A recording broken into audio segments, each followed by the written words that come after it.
A minha oração é para que você esteja muito bem em Cristo Jesus. Hoje eu quero considerar a passagem bíblica que se encontra no Evangelho de Marcos, capítulo 5, do verso 1 ao verso 20. Jesus chega à cidade dos Gerazenos. Nas versões bíblicas mais antigas é Gadarenos, a cidade dos Gadarenos.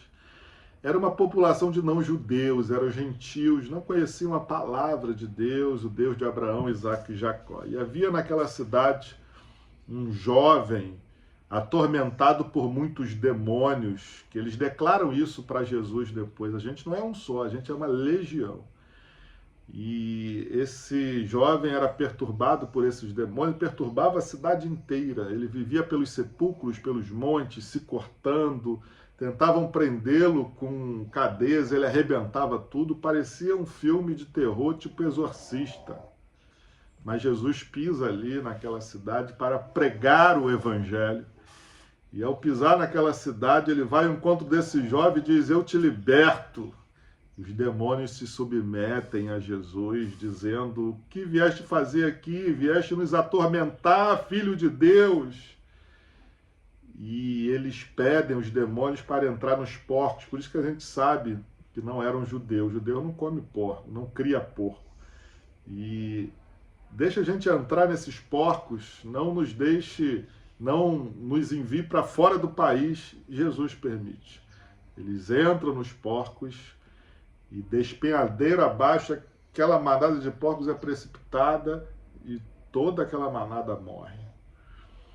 Aquele jovem é liberto. Quando as pessoas voltam, e algumas pessoas tinham testemunhado a situação e conta para elas, e as pessoas ficam assim, admiradas porque vê aquele jovem liberto e mandam Jesus embora da cidade. Isso é muito interessante. Eu acho que eles pensaram que se Jesus expulsou aqueles demônios ali é porque Jesus era pior do que eles.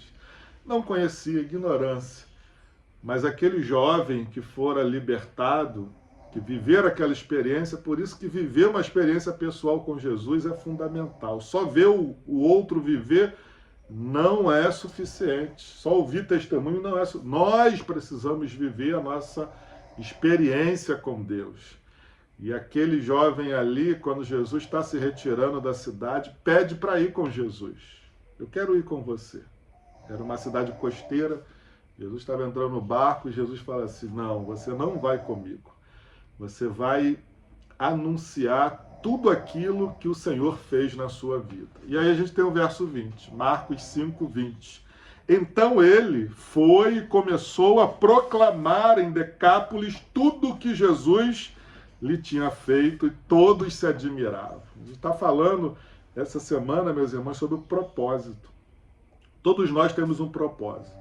E como igreja, o nosso propósito, como crentes em Jesus, aqueles que viveram uma experiência de salvação, o nosso propósito é proclamar o evangelho, que Jesus Cristo é a salvação. E como a gente faz isso? Esse texto aqui nos explica. É só proclamar, contar, testemunhar aquilo que Jesus fez na sua vida. Veja esse jovem aqui, né?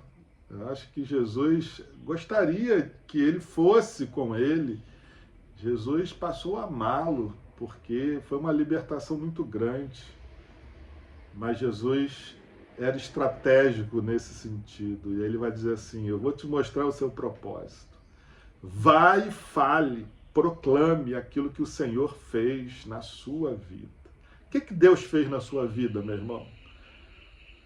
De repente não expulsou nenhum demônio de você. Tem pessoas, irmãos, que viveram essa realidade.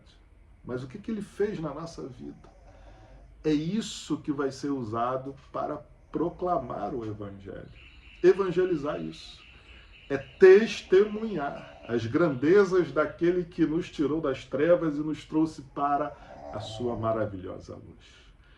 Então, evangelize. Esse é o propósito da sua vida como igreja de Jesus e como crente em Jesus. Quando fazemos isso, estamos vivendo o propósito. Com essa palavra, eu profetizo um dia abençoado sobre a sua vida, em nome de Jesus. Amém e amém.